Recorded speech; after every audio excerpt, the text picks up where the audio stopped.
have the inducer. I'll unlock some doors so you can make it back through operations.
Folsom, construction supervisor for the Exis Labs facility.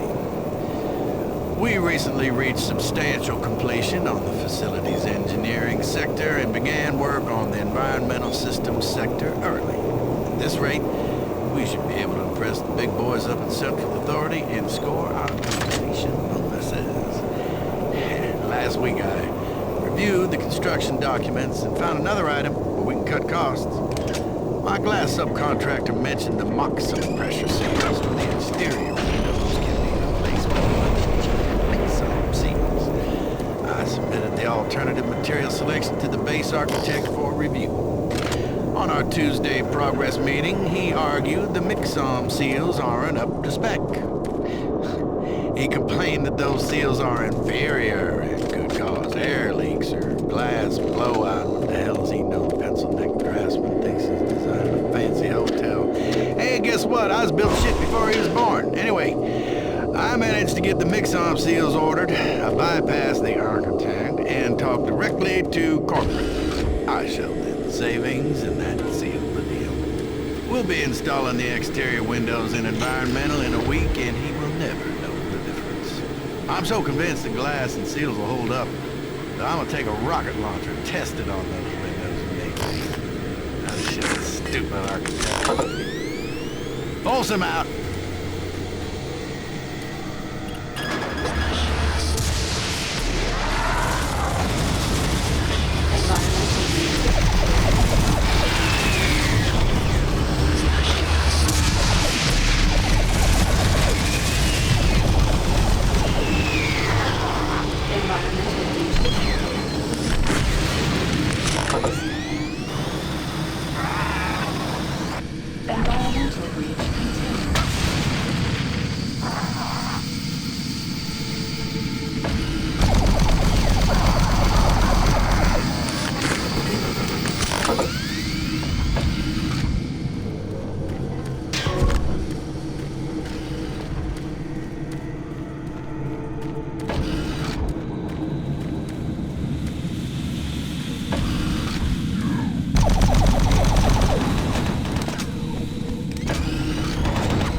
This is Bernice Tooley, Operations Coordinator stationed in Exis Labs. I would like to file my third formal complaint to Central Authority about the problems with the work environment here in Exis. It has become increasingly difficult to be productive while construction is going on throughout the facility. The construction workers are rude, lack common courtesies, and are overtly sexist. They use our office space as an unauthorized shortcut and track dirt and debris as a result. In addition to their mess, they insist on drilling and hammering during our core staff hours.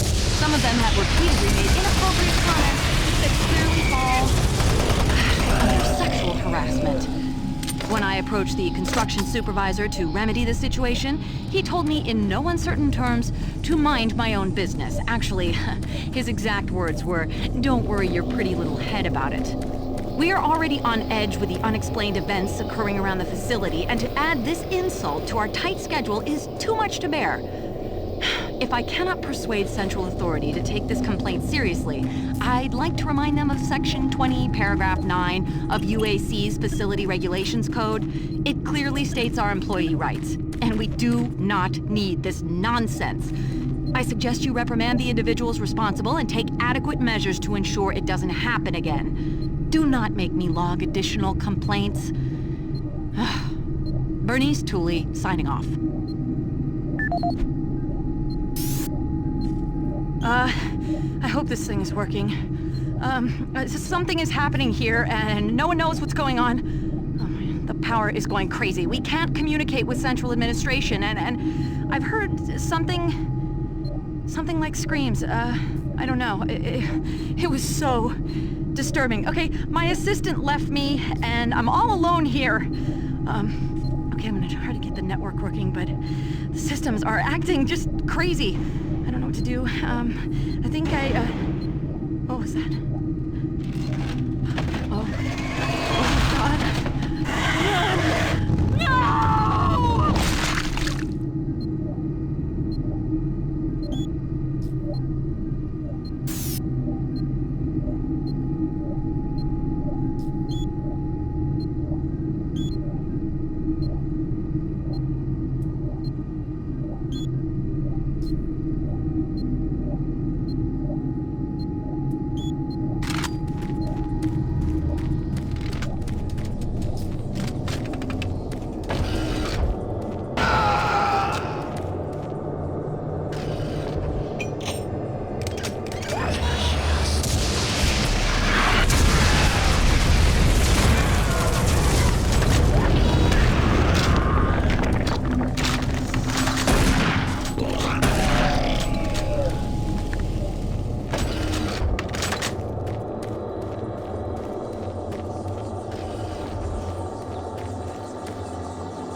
Excellent.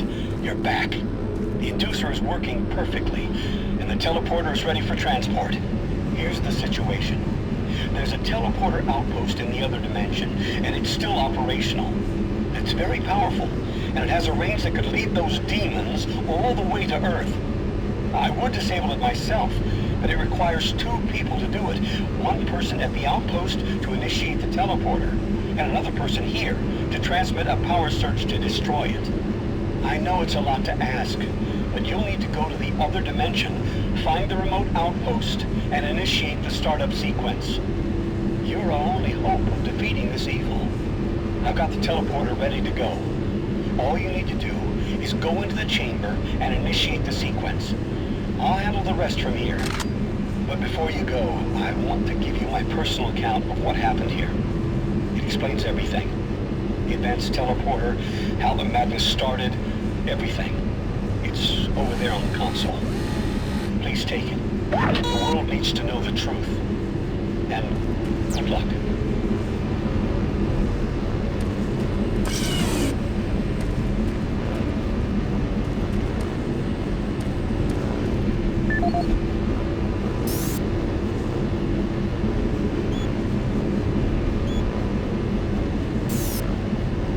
My name is Dr. Richard Myers. I'm a research specialist.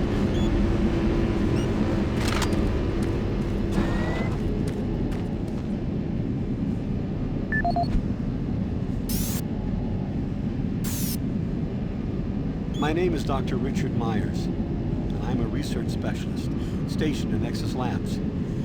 I don't know who'll be hearing this, but I wanted to alert someone of the disaster at Mars City. What has been unleashed across this base is an unimaginable evil, and we only have a slight chance of stopping it. The research I participated in was the next step in teleportation. To give context to my research, back in 2115, UAC researchers discovered an ancient Martian civilization. At the Urbis dig site, they found a Martian teleportation device. It was non-functional, and all attempts to start it proved fruitless. It took many years, but the researchers managed to learn enough from the device and other wall carvings to reverse engineer it. The first prototype teleporter, codenamed Project Mercury, was built in Delta Labs and became operational in 2139. This teleporter was only capable of short distance travel and limited quantities of matter transference.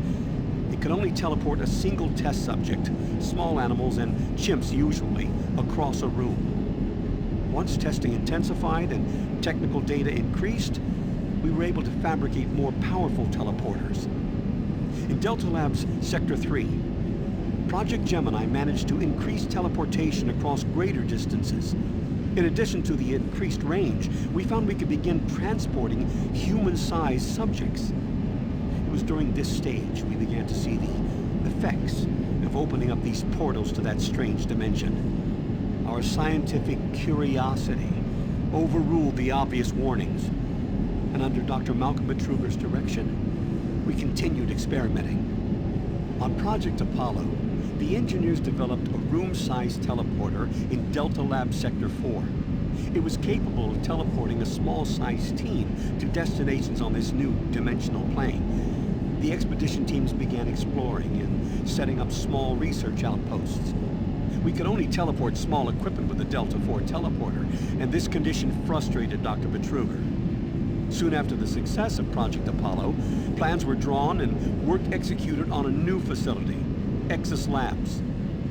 At Exis Labs, the goal was to create a large teleporter, similar in scale to the one at Urbis. It would be powerful enough to transport large equipment, even dropships, and eventually shorten interstellar travel. Betruger was so impatient on seeing results from this research, he had the engineers start work on the teleporter once the facility reached 75% completion.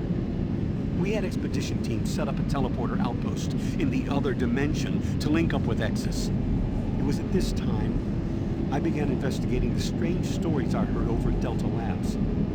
I managed to hack undetected into Betruger's personal logs. What I found scared me to the core. Betruger became obsessed with the findings of this new dimension. He started to push experiments regardless of the human cost. His log entries into the occult and how to harness evil powers were truly frightening. The more recent logs detailed how demons, yes, demons, contacted him through his dreams, offering him unimaginable powers. But they demanded he find a way to help them reclaim Earth.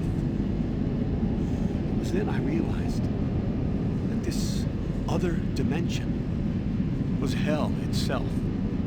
By the time I realized his plan, Betruger had started the invasion. Since the Exis teleporter hadn't reached sufficient functionality, I assumed Betruger decided to launch the demon invasion on Mars without it. However, the Hell Outpost teleporter is operationally ready, and it's only a matter of time before Betruger decides to use it. I'm gonna try to reach Chief Engineer Rhodes in the Enpro facility to divert enough power to Exis, and with a little luck, create a big enough power surge to destroy it from here.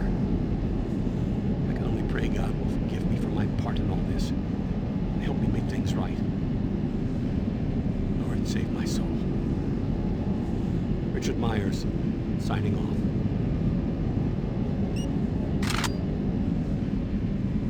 Decontamination process started. Decontamination complete. I have the teleporter sequence already configured. Just activate the main console. When you reach the outpost, I'll be able to communicate with you. Good luck.